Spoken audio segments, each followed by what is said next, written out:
interiores, ele é conexão. Ele é conexão da casa com as pessoas que moram ali e com o designer de interiores que vai ajudá-los.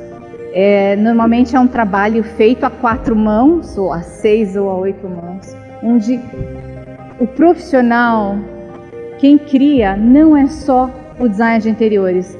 Ele é uma ferramenta, ele é um instrumento que vai ajudar as pessoas que vão morar naquele ambiente a entenderem o ambiente, para que ele consiga transformar as ideias e as necessidades em um projeto. Para mim, o projeto vai além do físico. Eu não posso pensar apenas na ergonomia.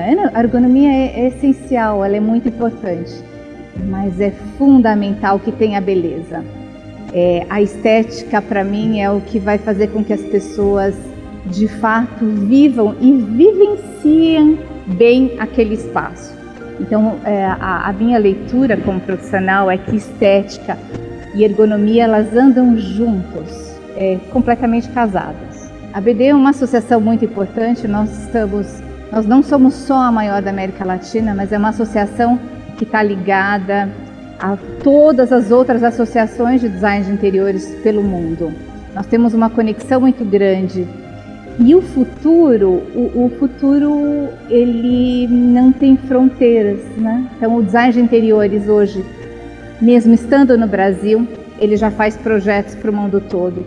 E o futuro da BD está muito ligado ao trabalho do design de interiores. O futuro da BD é ela crescer além das fronteiras do nosso país. Para mim é uma honra estar na BD, estar na presidência da BD justamente quando a BD completa 40 anos. São 40 anos de uma grande história. Nós, junto com a história, lógico, da decoração e do design de interiores no país. Fazemos 40 anos com muitas vitórias, né? Vitórias no campo da educação. Foi a BD que fez um estudo para que as escolas técnicas tivessem pelo menos 800 horas.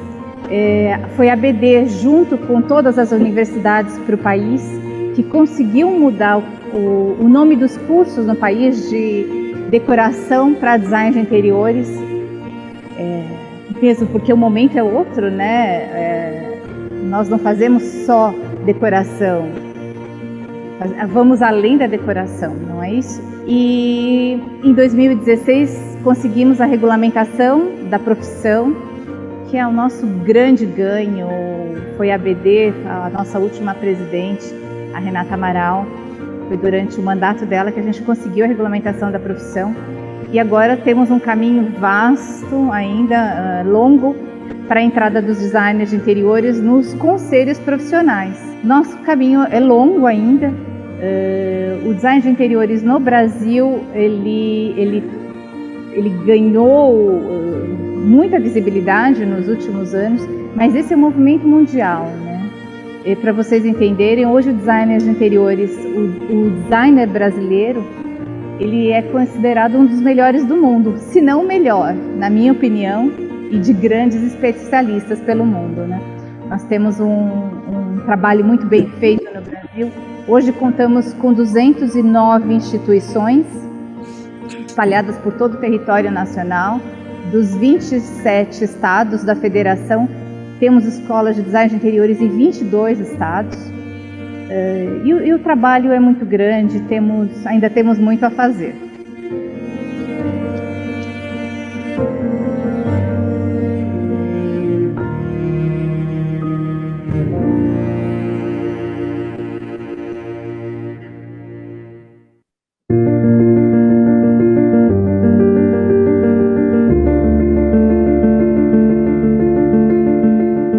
O nosso futuro começou lá atrás, quando olhamos para onde estaríamos hoje se investíssemos nas pessoas, se buscássemos soluções inteligentes para os desafios que se desenhavam, se fôssemos inovadores.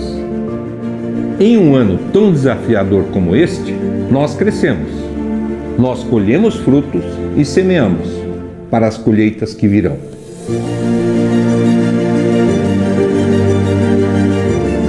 A Roca Brasil Cerâmica, primeira a fabricar lâminas e laspas superformatos no Brasil, se reinventa todos os dias, porque a vida é assim.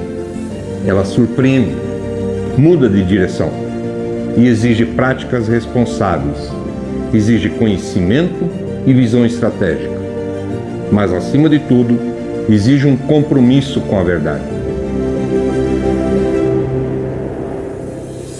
Se hoje estamos avançando, inclusive acima das projeções de mercado, é porque investimos tempo para cuidar das pessoas, para aprender, para desenvolver tecnologias, tempo para olhar para frente.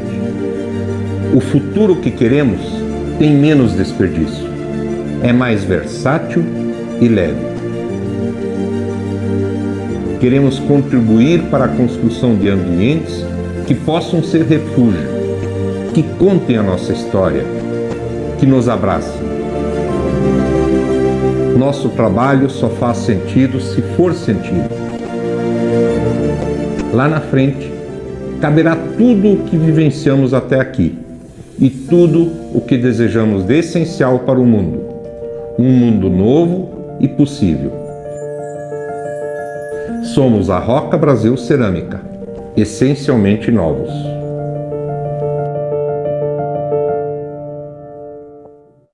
Bom dia para você que está assistindo a gente aqui pelo Zoom. Eu sou a Carol Scofro, sou jornalista, colaboradora da mídia nacional como Casa Vogue, Portal UOL, também produzo conteúdo para marcas nacionais. E hoje eu estou aqui representando a ABD para a gente entrevistar o Jader Almeida, que é designer, é arquiteto de formação, né, Jader? E também é diretor criativo à frente da marca homônima dele e da Solos, indústria de móveis. E aí, eu queria começar, Jader, te agradecendo por estar aqui, compartilhando todo esse conhecimento com a gente. Queria também agradecer primeiro também os nossos patrocinadores, os patrocinadores Black, que são a Rock e a Coral, e os nossos patrocinadores regionais, que são a Constrular de Goiás, e a Templus e o Varejão das Tintas de Minas Gerais. Jader, minha primeira pergunta para você é sobre a sua história. Eu sei que você começou muito novinho, e eu queria que você falasse um pouquinho disso, porque é o que todo mundo quer saber, quando é que surgiu a ideia dessa expansão nacional e agora internacional, enfim. Conta aí. Então, Carol, primeiramente, obrigado pela oportunidade também de estar aqui, a todos os que estão nos assistindo, que não conseguimos ver aqui pela tela, pela pequena tela. Enfim, é todo o contexto que acho que essas iniciativas da BD, que esse vídeo inicial foi, acho que é fundamental, esse engajamento e direcionamento também das boas práticas do design, incluindo a arquitetura, a tudo aquilo que faz parte do modo de viver. Então, essas, acho que, iniciativas, essa maneira de nós explanarmos e de alguma maneira, trocarmos ideias sempre tende-se a ter um terceiro ponto de vista, uma visão mais expandida, e assim, obviamente, olhar um pouquinho mais longe a cada momento. E como a história é talvez conhecida por alguns, realmente eu comecei aos 15 anos, dentro de uma indústria, e essa visão da indústria é muito importante porque é quase uma visão renascentista, pode-se fazer um paralelo, porque não se olha apenas uma direção. Quando se está dentro de um ecossistema industrial, nós temos ou devemos ter uma percepção em 360 graus, já que não é algo linear apenas, não é uma reta, e sim um caminho orgânico que vai se construindo todos os dias. Então, um tempo atrás, há 10 anos, nós tínhamos aquela coisa de fazer o plano futuro de 5 anos ou coisa assim. E hoje, hoje que eu digo, hoje, nós temos assim, o longo prazo é um mês, mais ou menos, porque as coisas são muito rápidas, as coisas mudam muito, a dinâmica é realmente muito acelerada. E quando se fala na indústria, isso talvez multiplica-se por 10.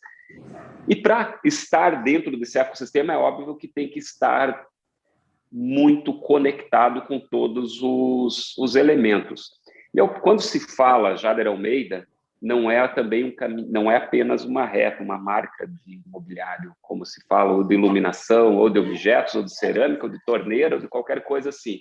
E sim, eu costumo classificar como um estilo de vida, porque, de fato, tem um estilo enfim, ilustrar a palavra, muito bem definido, para não dizer um DNA, uma identidade que pode, às vezes, ter interpretações diversas. Mas é essa característica que é muito clara, que as pessoas colocam o olho ou começam a interagir, a interpretar, já sabe, isso é Jader Almeida. E esse caminho, quando tu perguntasse anteriormente qual que foi a intenção da expansão nacional, da expansão internacional, como qualquer um, começa pequeno, as coisas vão acontecendo, pequeno que somos, afinal de contas, gosto muito de uma grande empresária que fala que é criar e praticar a cultura da não-vaidade, ou seja, e tem também um outro grande mentor aí, que é o Billy Diniz, que ele fala que o sucesso é um lugar muito caro, que se nós deixarmos de pagar esse céu por 1 minuto, ele acaba, outro já estará nesse local. Ou seja, então essa cultura de expansão, de olhar mais longe, de querer transcender as fronteiras, eu acredito que é muito natural que aconteça a partir do hoje das atividades, das escolhas, das decisões, daquilo que nos propomos a fazer no dia a dia. E o que significa isso? Quando fazemos algo com aquela paixão no sentido da coisa passional, de estar realmente com profundidade naquilo que se faz, e realmente ter a sua própria verdade, que vai, enfim, ao encontro dessa identidade, do DNA, da assinatura como um todo, isso naturalmente transcende as fronteiras, seja as locais, globais, do seu próprio, da onde estamos, pode ser daqui da próxima cidade, o próximo estado, o continente, o mundo, etc., etc. Ou seja, as fronteiras também são, talvez, passíveis de interpretações, não apenas físicas, enfim, poderíamos aqui abrir uma outra discussão. Então, essa intenção de começar cedo, ter um envolvimento profundo, e a partir disso um entendimento, e esse entendimento baseado na pesquisa, na profunda dedicação, e quando eu falo pesquisa, não apenas na academia, e sim na prática, na visita, estudo de casos, conexão com empresas, indústrias, profissionais do Brasil, do mundo como um todo, isso, claro, que cria uma base sedimentada que nos possibilita impulsionar para outros caminhos, outros lugares e etc. Mas eu acho que o caminho de tudo isso, a grande verdade é ter a sua própria convicção, mas não aquela convicção tola, aquela convicção de dono da verdade. E aquilo que eu sempre digo, autoridade e arrogância, assim como humildade, subserviência, às vezes são confundidas. Quando falamos autoridade, é você estar convicto daquilo que quer, mas não com arrogância. A convicção de buscar, estar aberto, humilde, não subserviente, para ouvir as pessoas e sempre saber que nós não sabemos tudo. E, definitivamente, nós temos que estar dentro daquela condição de absorver o feedback, a reverberação que as pessoas nos trazem, o retorno daquilo que fazemos e, com inteligência, conseguir moldando o caminho. Eu acredito que é um pouco desses ingredientes que fazem nós avançarmos dia após dia, mês, ano e assim sucessivamente, para conseguirmos algo, de algum modo, que tenha alguma relevância, alguma significância dentro da nossa profissão, da nossa condição, da nossa sociedade como um todo. Então, esse começo, com dedicação, com essa percepção e com essa quantidade de anos, é claro que as coisas vão acontecendo, se construindo e sedimentando, atingindo o território nacional, território regional, que eu digo do continente americano, e depois, claro, que alguns países. Hoje, Jader Almeida está em mais de 30 países, com vendas recorrentes em todo o território nacional, não apenas como design de produto, mas sim como um estilo, como uma assinatura, como palestras, como estudo de casos. Então, isso é muito importante a partir dessa construção convicta.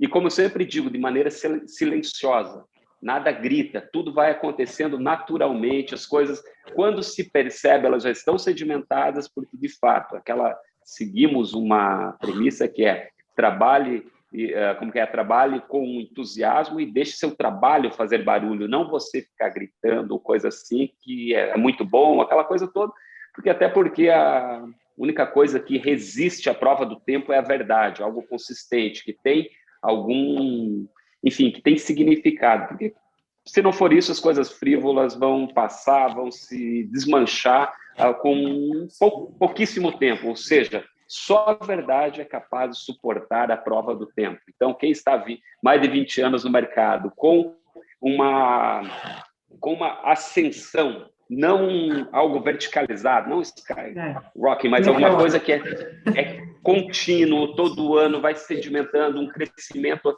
em cima dos seus próprios resultados. Eu acho que isso é muito importante entender, mas abstrair um pouco, entender no ponto de vista profissional o que isso tudo constante, a transformação, o teste, errar, acertar, errar de novo, tentar aprender e assim sucessivamente. Já desceria o tal do propósito que todo mundo tanto fala, somado a tudo isso, assim, tem um propósito por trás? Porque é isso que eu percebo, assim, e tem muito investimento também, investimento de tempo, para quem, enfim, não conhece os bastidores do Jader, ele vive para o trabalho, ele respira o trabalho, ele é um homem que trabalha muito, assim, e desde os 14 anos, não é, Jader? É isso. Quando se fala propósito, até porque hoje existem muitos termos palestras, essas novas frentes, as coaches e etc. Fala que tem propósito. Antigamente se falava missão, visão, valores. Antigamente se fala... Enfim, as coisas vão mudando, etc. Mas, no fundo, é a mesma coisa. O que é ao que você se propõe a fazer? E o nosso grande propósito, resumido, é gerar valor à vida das pessoas. E quando falamos gerar valor à vida das pessoas, através dessa cultura material. E basicamente, quando se fala do design de interiores, o que é? Esse gerar valor à vida das pessoas é resolver da melhor forma possível o seu habitat. E é cientificamente provado que as pessoas, num ambiente adequado à situação, elas são mais produtivas, mais felizes, mais realizadas. O que significa mais felizes? Não aquela coisa sorridente, quando se fala feliz, uma pessoa blá, blá, blá, que tem que ficar sorridente. A pessoa realizada. Uma pessoa realizada, ela é mais produtiva. Uma pessoa mais produtiva, ela gera mais valor para a sociedade. Mais valor para a sociedade cria um ecossistema favorável, um ambiente mais agradável para todas as pessoas, sem entrar daquele ponto de vista, sem romantizar, mas sim da questão de vista, do ponto de vista prático. Então, esse gerar valor é fazer as coisas corretas do ponto de vista a esse todo. Esse é o maior propósito, gerar esse valor. Quando as pessoas, vamos falar algo prático, enfim, do dia a dia, vamos lá, vai comprar um objeto mais trivial que uma cadeira ou uma torneira, algo do gênero. É para o uso do dia a dia, aquilo que eu sempre repito em conversas, palestras, em resenhas, etc. Obviamente, quando nós precisamos de algo por uma necessidade, nós costumamos a não dar valor. Mas quando nós desejamos aquilo, como humanos que somos, nós criamos uma relação com esse objeto. Por si só, por formação, nós somos iconoclastas. Basta olharmos para trás, nas cavernas, nas sociedades anteriores, cultuamos objetos, deuses, coisas das mais variadas formas e explicações. Por quê? Porque nós precisamos, de alguma maneira, não sei por que ainda, filosoficamente falando, e não vou entrar nessa ontologia do caso, porque precisamos, de alguma maneira, termos esses símbolos, seja o símbolo de um carro, de uma joia, de um relógio, de uma bolsa, do sapato, que acredito que pessoas, por exemplo, quando nós falamos dessa cultura material, uma bolsa empodera uma mulher, um relógio, uma pessoa, enfim, temos essa necessidade. Por quê? Mas porque desejamos, não porque o precisamos. Ou seja, a primeira função, aquela função prática, a função do uso, é uma situação. Mas a segunda, a função poética, a função da fruição, a função daquela coisa que nos torna humanos. Aquela coisa que tem alguns filósofos contemporâneos que falam, o gato, ele é gato, ele só vai ser um gato, ele vai viver como um gato. E ele não sofre por isso. Nós colocamos sentidos nas coisas. E aí que vem o ponto inicial. A partir do momento que colocamos um sentido nas coisas, seja a nossa casa, seja os nossos objetos, seja nossos desejos, aí que começa essa questão subjetiva do ser humano. e do design, da arquitetura, da arte, de tudo aquilo que confere talvez essa nossa vivência, nossa profissão. Então, voltando ao ponto prático, uma cadeira, se for apenas para um uso de uma cadeira, ok, qualquer uma serve.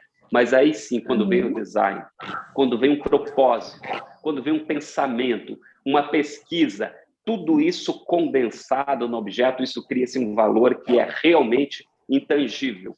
E é isso que faz um objeto ser atrativo, é isso que faz uma construção ser atrativa, é isso que faz um espaço nos fazer se sentir bem, seja pela luz, pelos materiais, pela textura, por tudo aquilo que o configura. Então, nessa pesquisa de o melhor material, a melhor confecção, quando a pessoa nem tocou naquele objeto, mas ela o sente pela coisa convidativa. Então, é isso que o Jader Almeida busca no seu dia a dia, transformar um objeto que ele transcenda a sua função primária, que ele tenha essa função realmente poética. E quando não está em uso, ele é belo, as pessoas querem utilizá-lo. Então, basicamente, esse é o nosso, enfim, vai em contra aquilo que falamos de um propósito de elevar valor à vida das pessoas. É a sua verdade, né, Jader? E você falou de filosofia, e eu lembrei de uma frase do Alain de Botton, que ele fala isso, assim, as coisas ao nosso redor, elas nos lembram de quem nós somos. Olha como é importante você se cercar de escolhas boas, escolhas bem feitas. E aí eu já entro numa outra pergunta que eu tenho para você, que é exatamente sobre o lifestyle que a marca transmite, assim, quais as características de identidade mesmo, e assim, eu acho que dá até para deixar algumas dicas para quem está assistindo a gente e quer seguir o design de produtos, ou enfim, quer criar uma marca que cause desejo nas pessoas, como a sua marca propõe, assim, e causa, em mim, por exemplo. Então, o que você acha, assim, sobre essa coisa de marca, assim? Que dicas que você pode deixar para as pessoas? Oi, cortou algumas palavras, desculpa. Travou um pouquinho. Não, eu perguntei sobre dicas para criar uma marca de desejo, Jader. Essa é a pergunta de 1 bilhão, né? Tá fácil começar essa terça-feira. Realmente é muito difícil dar dicas para as pessoas, até porque não aquilo que se fala, o que funciona para um não funciona para o outro. Existe a casualidade, a causalidade das coisas, o momento, a pessoa, como combinam os fatos, circunstâncias, escolhas, etc. Então, não é realmente tão simples em palavras. E acho que qualquer pessoa que tente entregar uma fórmula fácil não passa. É só mais um, enfim, tentando alguma coisa. Aquilo que hoje nós vivemos, também uma pandemia de pessoas, seja aquela arraste para cima, eu vou te mostrar o caminho. É aquela coisa. No mundo, talvez, existe um filósofo que ele fala que a história não repete, mas ela rima.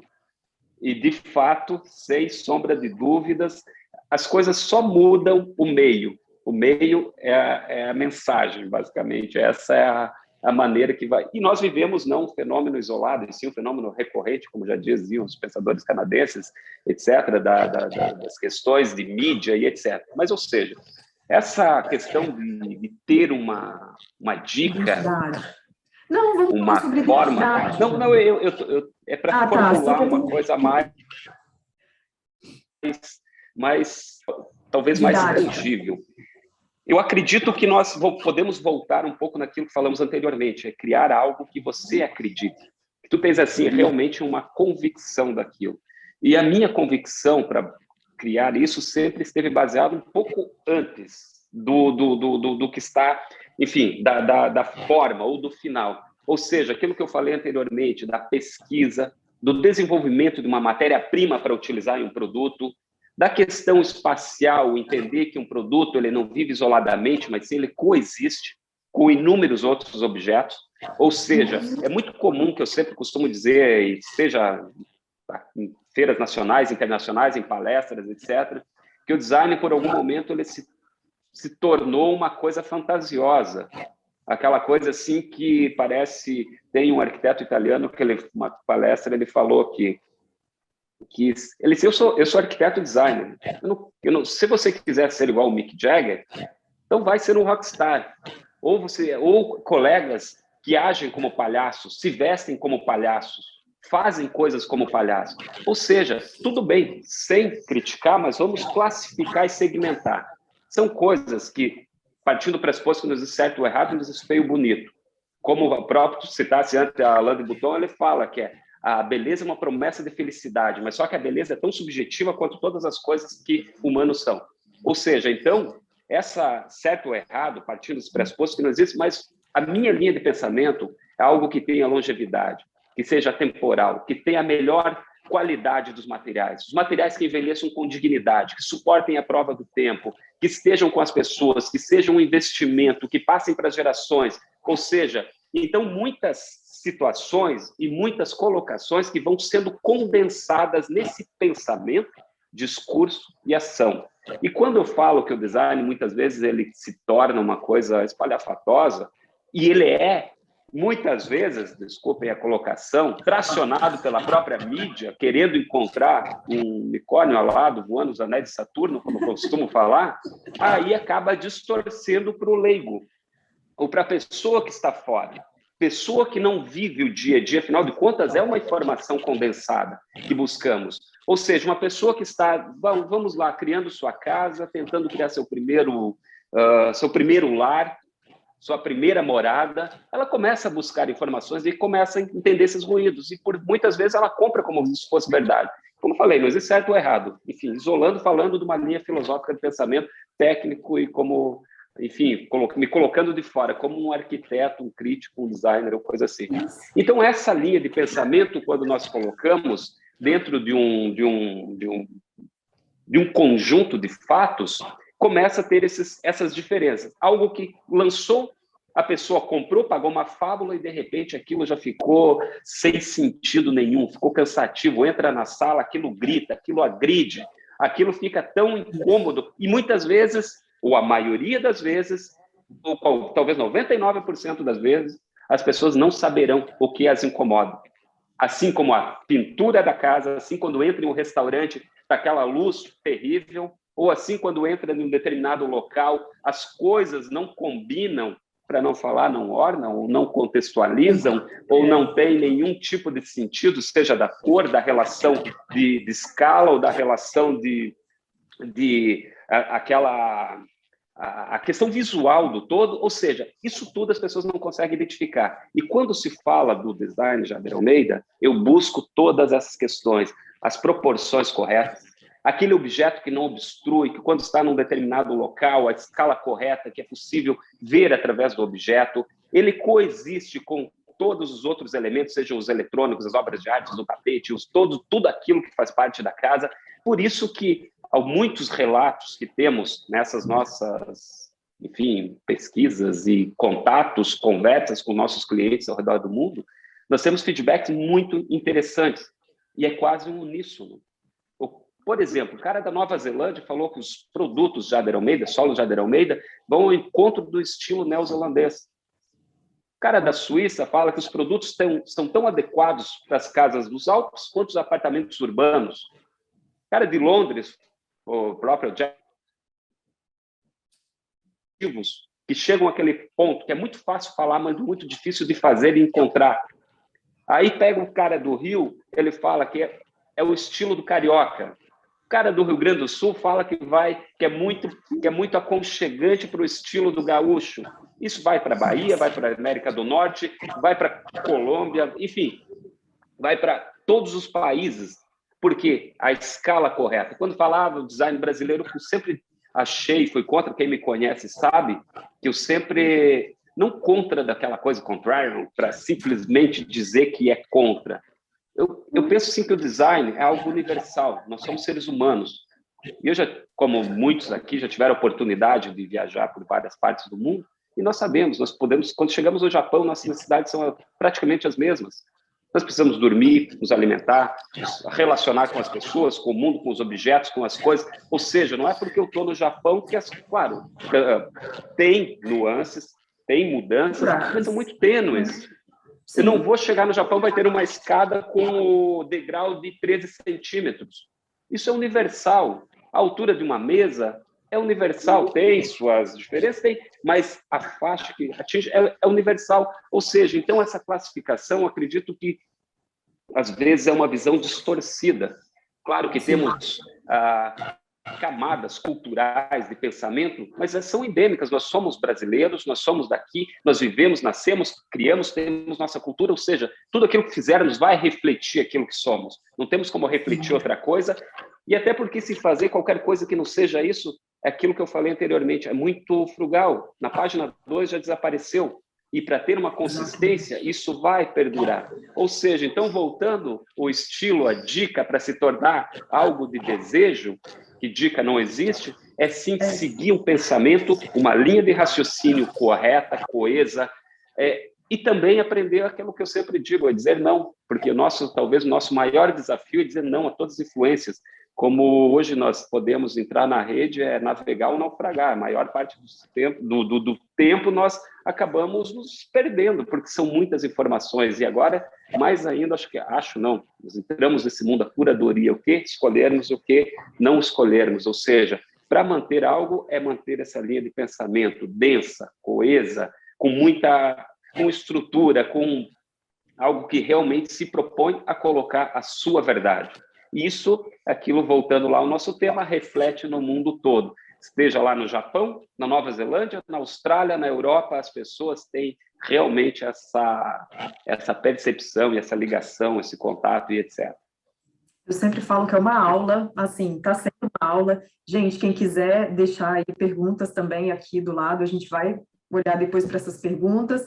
A Clara está falando já de que raciocínio brilhante, mente artística. Mestre, obrigada. A Ariane também falou maravilhoso. Então, vão mandando perguntas aí, que depois no final a gente vai falar um pouquinho sobre isso. Eu ia te perguntar sobre tendências, sobre como você olha para essas tendências, para talvez adicionar alguma coisa para suas peças. Como é que você olha para isso, Jader? Então, tendências é algo muito, enfim, muito sutil e muito gritante, é quase paradoxal, não é? Porque eu olho mais para uma tendência de comportamento. Eu tento, primeiramente, me entender. Quais são nossas tendências o que estamos fazendo no momento?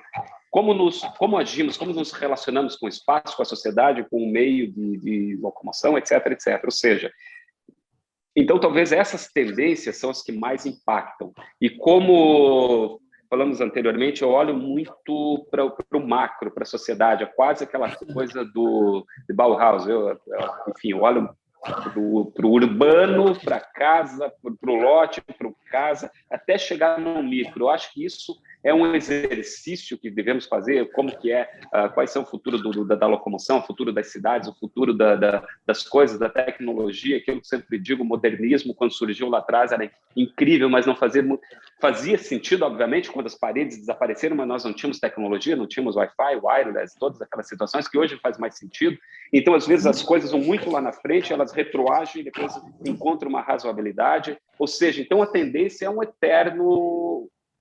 talvez essa ponderação entre fatos, entre passado, presente e prelúdios de futuro, porque não conseguimos, obviamente, ver o futuro. E muitas vezes olhamos para o passado para ter dados para tentar formar uma visão de futuro, ou seja, mas o futuro não existe, portanto, tendência é algo que não existe.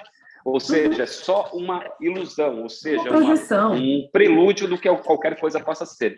Portanto, a minha linha de pensamento, de tendência, é muito essa correlação de tudo aquilo que faz parte do nosso dia a dia, seja como que são as tecnologias, como que é um iPhone, como que são as situações, mas, no entanto, quando vamos lá para uma coisa prática, uma cadeira, ela tem que ser prática, ela vai ter que acomodar as pessoas, maior parte dos biótipos, a melhor qualidade, matéria-prima, todas aquelas citações anteriores, que seja atrativa, tenha função prosaica, poética, etc, etc. Ou seja, tendência é algo subjetivo e para decifrarmos cada vez mais temos que estar mais atentos e cada vez mais com a consciência, obviamente, da separação daquilo que nos interessa daquilo que nos interessa e colocarmos nossa verdade e aí entendermos se estaremos em sintonia, na mesma frequência das próximas tendências, e hoje são várias tendências, ou seja, em alguma, as pessoas, nós, profissionais, etc., vão se encaixar em maior grau, menor grau, mais sucesso ou menos, assim sucessivamente. Portanto, tendência para mim é algo realmente,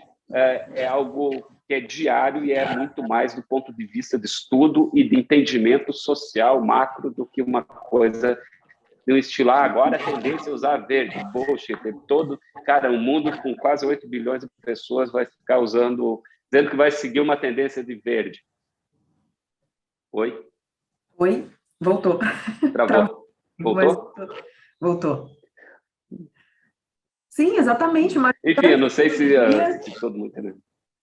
Antes da pandemia, a gente tinha uma outra ideia de mundo. Enfim, veio pandemia e todas as tendências praticamente mudaram, as nossas necessidades. Não tem muito disso. Você assim, convive comigo que essa coisa de tendência, que as pessoas... agora a tendência do cor do ano é X. Meu, é tão...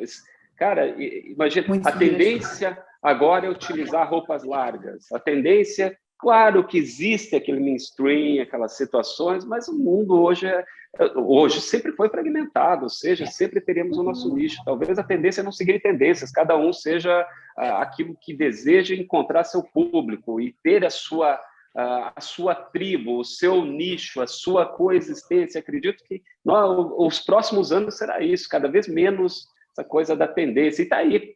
Antigamente nós tínhamos poucos canais, como tu mesmo falaste. Imagina, há 20 anos, existia algumas revistas que editavam o mundo, alguns canais de televisão, algumas gravadoras que diziam quem morria e quem vivia, algumas produtoras que diziam quem seriam os astros. Isso tudo não existe mais. Acredito que essa horizontalidade que vivemos traz a luz para todas as pessoas. Qualquer um pode fazer aquilo que bem entender. E em algum momento vai virar tendência, seja aquela coisa do Andrew Warhol, 5 segundos de fama, daqui a pouco não existe mais, mas aquilo vai combinar e vai... Enfim, ou seja, tendência talvez seja não ter tendência. Veja bem, não é uma frase, não é nem uma colocação, é uma observação. Vai. Siga o seu caminho, mas com olhos atentos para o mundo, né, Jader? Talvez seja isso. Absolutamente. Agora, olhos para o mundo também, o Jader é uma pessoa que simplesmente tem 73 prêmios entre nacionais, internacionais, enfim. E esse número me impactou bastante, que eu fui olhar para eles esses dias, e eu falei, 73 prêmios, meu Deus! E aí eu trago essa pergunta aqui, quais os passos que você dá, enfim, se você pode dar alguns dos prêmios mais importantes para a gente ficar de olho, para quem é designer, está sempre de olho, enfim, conta aí sobre prêmios.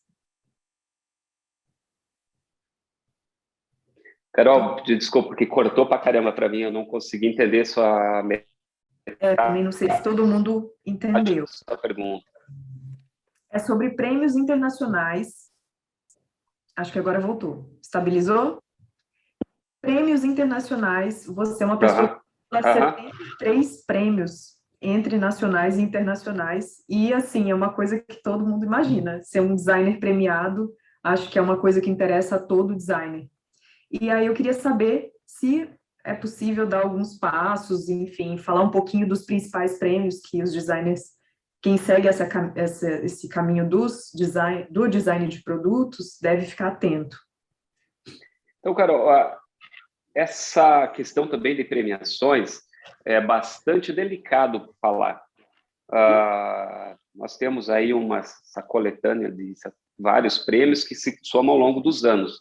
E aquela coisa, eu sempre digo, é muito relativo, porque hoje existem premiações da mais diversas sortes. O cara, enfim, se junta duas pessoas, agora eu vou dar o troféu de Gold para uma medalha.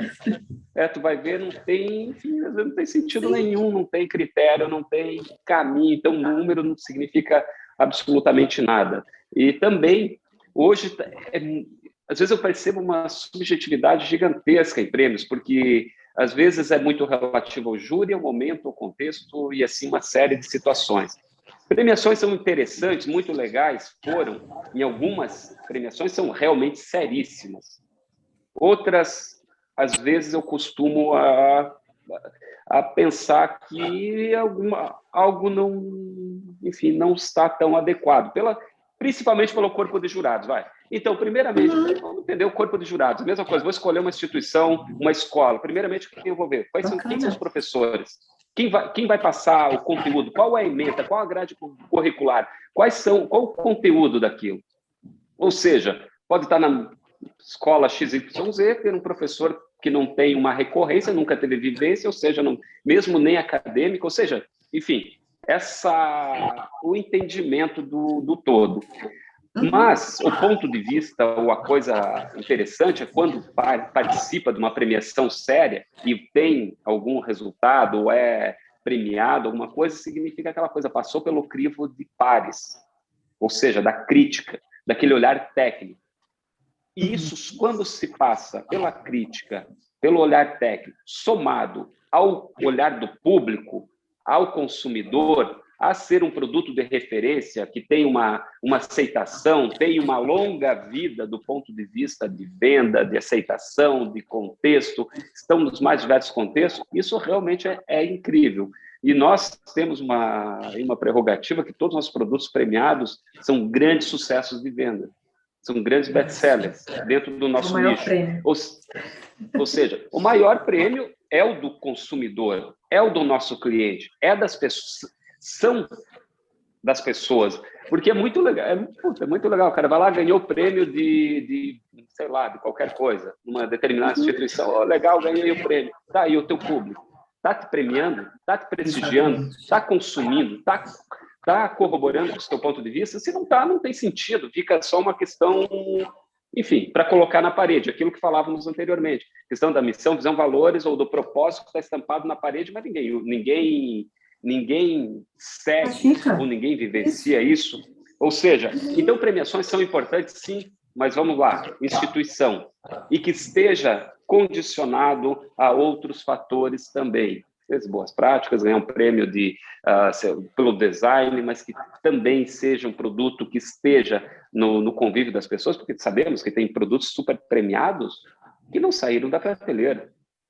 Passaram por todos os critérios, mas não foram aceitos pelo público, ou muitos que são aceitos pelo público e não têm... Ou seja, é uma equação delicada que devemos encontrar todas as incógnitas e chegar no denominador comum, mas que eu digo sempre, crítica e público, uso e técnica, juntando esses dois dentro de uma razoabilidade, de uma questão que tenha 51% mais de acerto, eu acho que já é bem sucedido e passível de uma premiação. E eu tenho alguns desse número, muitos que são exatamente isso, produtos com um grande apelo estético formal, mas também com um grande apelo de conteúdo, que é a ética, ou seja, a ética e a estética. A ética é esse desafio de conteúdo, e a estética esse desafio de forma. E quando esses bem resolvidos, temos aí produtos realmente vencedores, com mais de décadas vendendo, atendendo as pessoas, chegando nos lares, as pessoas chegando depois de 15 anos vendo produtos, gostando daquilo, tendo suas casas, passando para os filhos e assim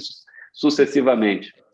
Legal, é bom que a gente vai desmistificando algumas coisas, porque todo mundo fica, né, de olhos brilhando quando se fala em prêmios. Então, assim, cuidado também com qualquer prêmio que surja aí, enfim, às vezes você pode entrar numa roubada também, né, o prêmio pode só querer dinheiro também, para te colocar lá num palco, você vai se achar, vai vir aquela coisa da vaidade, e no final das contas a sua marca não tem conteúdo, não tem solidez, né? Como a gente falou lá. Exatamente.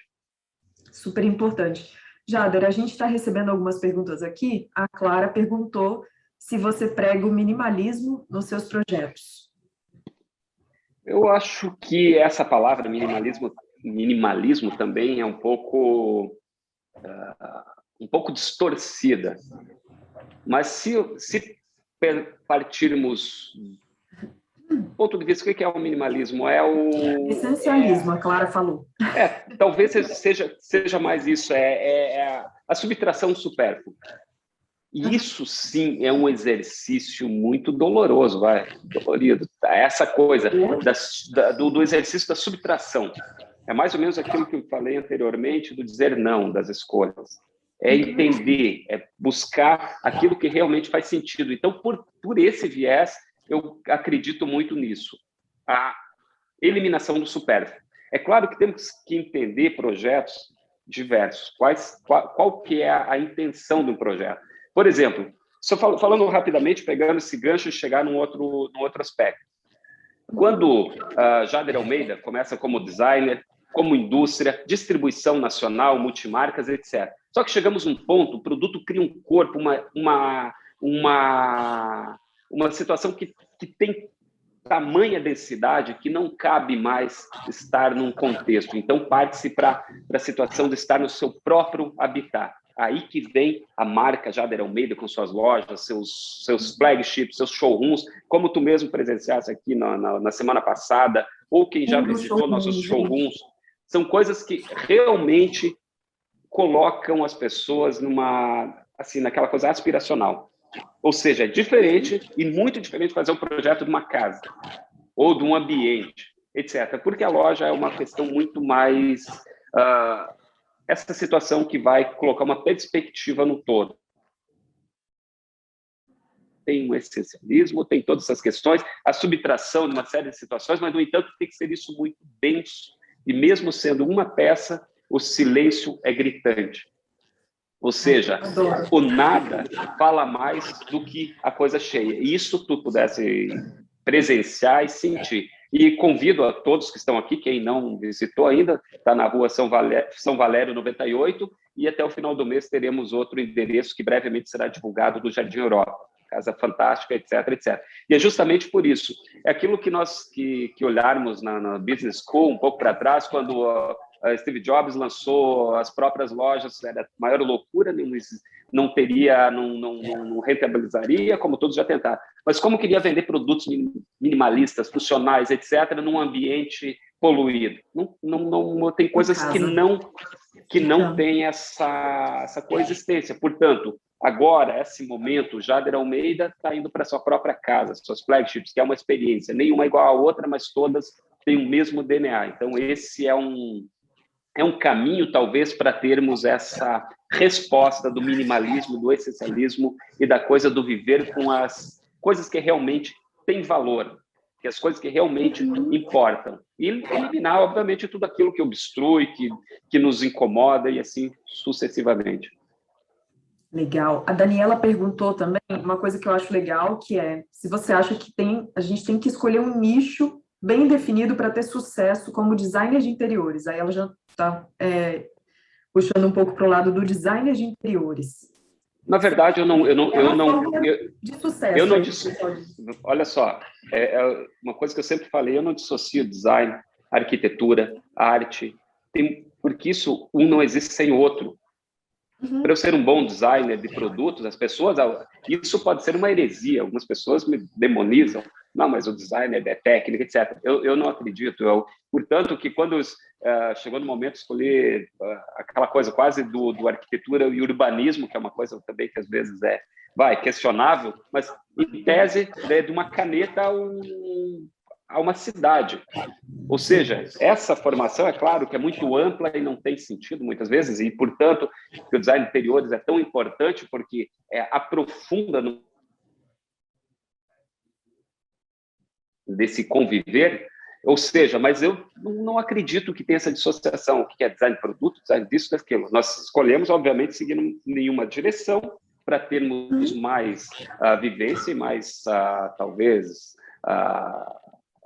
densidade naquilo, mas, no entanto, um não existe sem o outro, ou seja, só o todo consegue ter uma resposta mais assertiva. E sim, ter um nicho, ter uma direção, ter aquela situação que as pessoas, mas como eu ouço, a gente tenta propor, mas as pessoas não querem, tenta propor, mas o cliente não aceita, então vai até alguém aceitar, até chegar naquele ponto que realmente eu vou propor algo, as pessoas vão confiar em ti. É claro que não existe não é só uma linha reta, existe esse diálogo, existe essa construção, mas que prevaleça o teu bom senso, a tua visão. Afinal de contas, quando a pessoa contrata alguém, um profissional, etc., ela está buscando o seu ponto de vista, o seu conhecimento, e não aquela coisa que desvirtua e depois, como já relatei, ouve-se muito que o cliente não aceita propostas. Ou seja, se não aceita algo, está errado. Ou o cliente não é a pessoa. Não entendeu a sua proposta. Não está na mesma frequência, ou alguma coisa está fora. É claro que existe sempre o budget, existe o time, existe a tecnologia.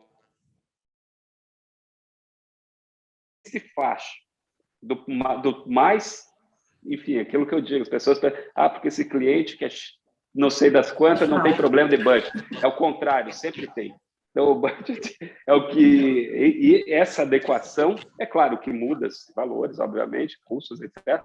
Mas, no entanto, essa equação, né, que é a questão prática, e aí a conversa, entender o briefing, aquilo que se propõe, o que é o uso, mas realmente é muito... Quando a gente tem uma proposta, acabamos de fazer agora um projeto de toda uma área comum, de um empreendimento de alto padrão aqui em São Paulo, e o briefing era nossa proposta foi, obviamente, atendendo aquele uso, mas absolutamente diametralmente oposto a tudo que que existia anteriormente.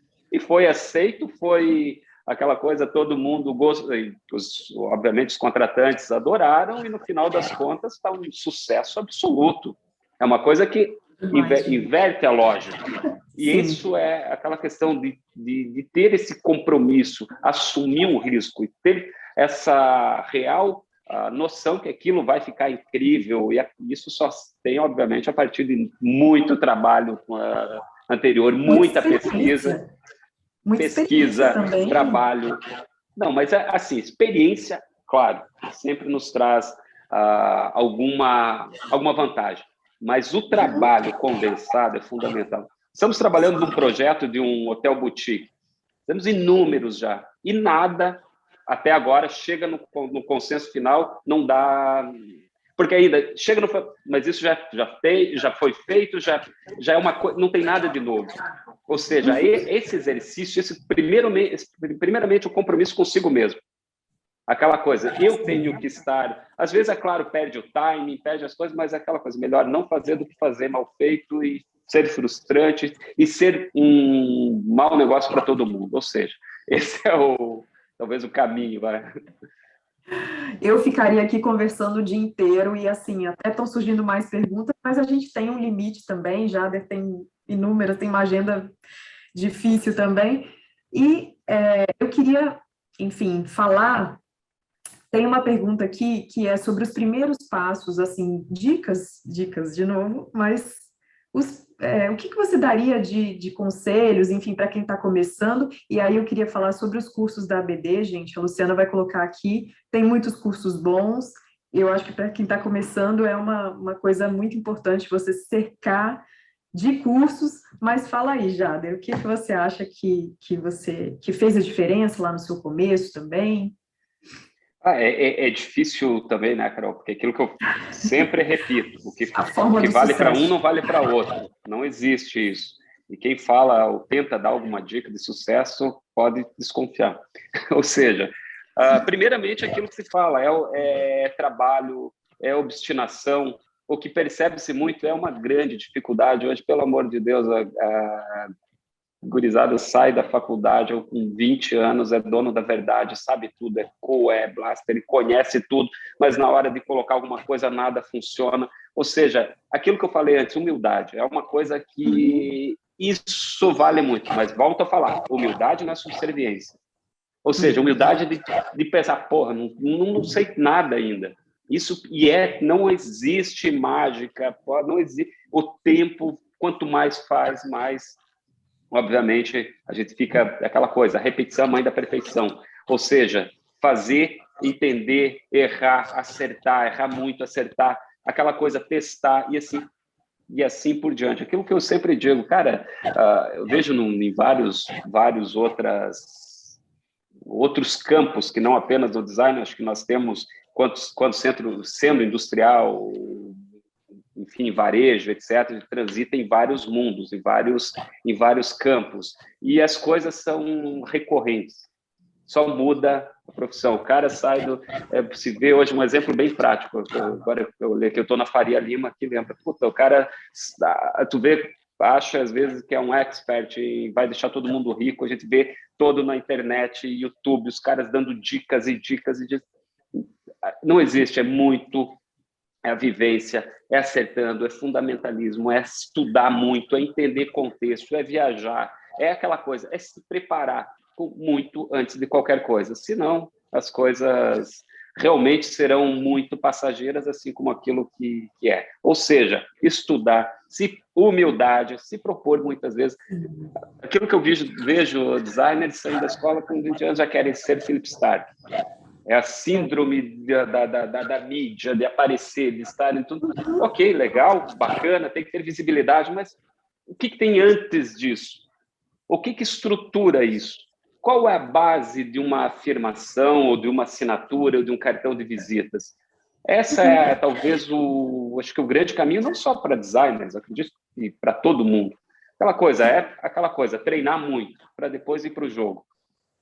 Isso, deixa o seu produto falar, sabe? Aquele silêncio, eu adorei o que você falou sobre o silêncio, sobre deixar a sua obra falar por você. Isso é, para mim, a maior lição desse dia.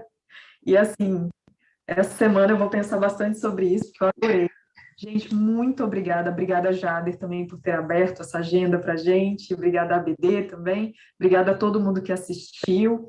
E ótimo dia também. Jader, você quer falar alguma coisinha? Acho que é isso, que falei bastante.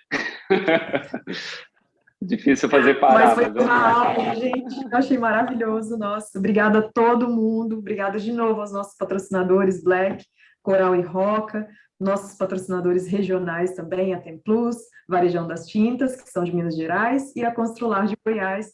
Muito obrigada, vocês que fazem isso aqui acontecer.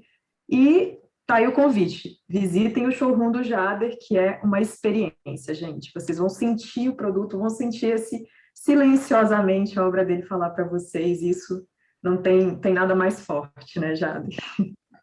Aí, obrigado pela oportunidade, obrigado a todos. Até a próxima. Tchau, tchau. Até, tchau, tchau.